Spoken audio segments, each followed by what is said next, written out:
In much the same way as when the SME bank liquidation was announced in 2017, the Air Namibia liquidation announcement was met with shock and disbelief by the Namibian public.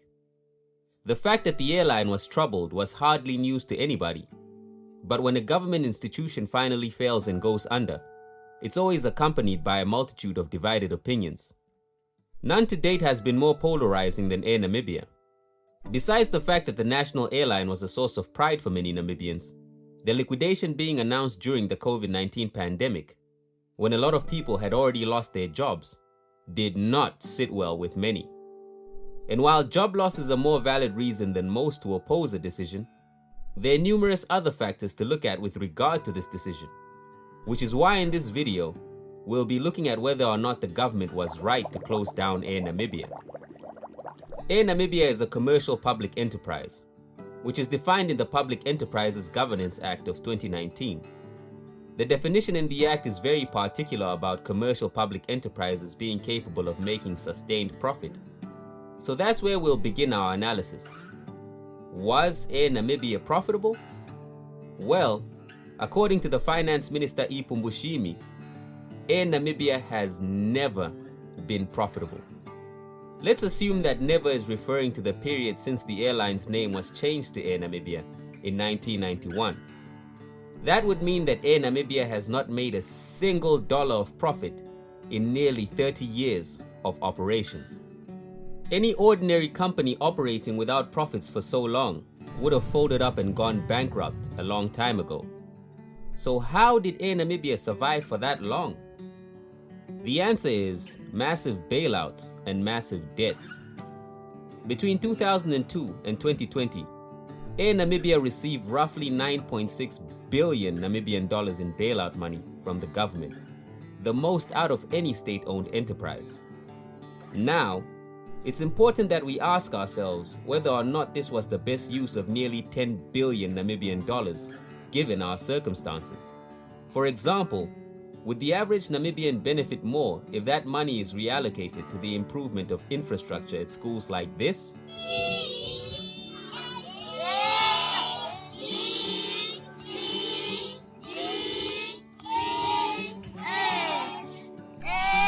Or the improvement of sanitation and housing in areas like this?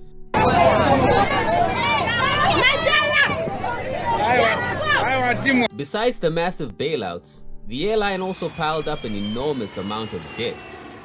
A statement on Air Namibia's financial status filed at BIPA indicated that at the time of liquidation, the airline had liabilities totaling close to 5.4 billion Namibian dollars, while its assets amounted only to 1 billion Namibian dollars.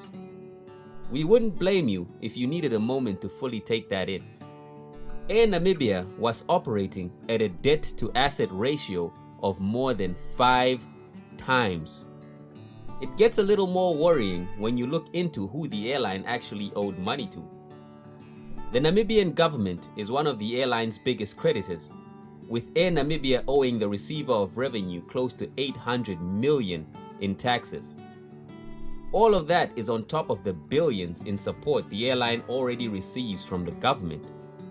Another of the airline's largest creditors is a state-owned enterprise, the Namibia Airports Company, which is owed over 700 million. Another burden to the state. And there's even more. A lot of Air Namibia's other liabilities to third parties were also guaranteed by the government, which means that in the event that the airline fails to pay those debts back, the government becomes liable to pay them.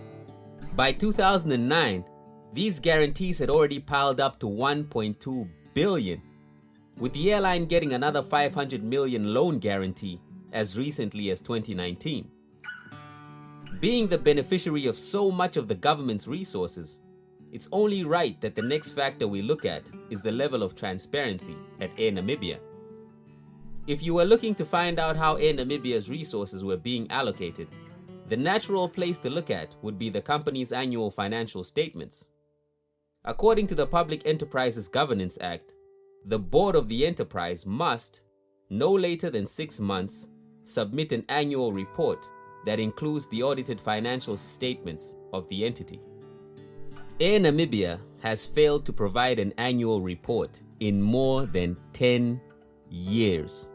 This is not only extremely worrying because it's in contravention with the law, but even more so when you consider the billions of dollars they've received from government. The fact that no board members have been held accountable for this lack of information for so long is a serious issue, but ultimately, the consequences have fallen on the more than 600 employees that have lost their jobs, which is not something that should be taken lightly. So, could the airline have been saved in order to preserve those jobs? According to the government, several options were explored before the decision to liquidate was settled upon, including partnerships with airlines such as South African Airways, Ethiopian Airlines, and British Airways, to mention a few, which were unsuccessful. And even though it's unfortunate that the employees of Air Namibia have lost their jobs, the fact that government has committed to paying each of those employees an amount equating to 12 months of their salary is absolutely unprecedented. In terms of the Labor Act, employees are entitled to a severance pay of 1 week's remuneration for each year the employee has completed with the employer. That means that Air Namibia employees getting 12 months worth of salaries is the equivalent of what employees who had worked roughly 52 complete years would be entitled to in severance pay. So, what's the conclusion? Imagine you were an investor and someone was presenting a possible company for you to invest in. The facts of that company were as follows. 1. It hadn't made a single dollar of profit in nearly 30 years of operations. 2. Its debts outweighed its assets by more than 5 times. And 3. It hadn't reported its financial results in more than a decade. Would you even think twice about investing in such a company? The answer is probably an obvious no. So why should you, the Namibian taxpayers, continue to carry the burden of Air Namibia? Let us know what you think in the comment section below. This video was created with research conducted by the following members of the Foster team. Make them feel appreciated by leaving a like on this video. And if you haven't already, subscribe to our channel for more great content, which is definitely on the way.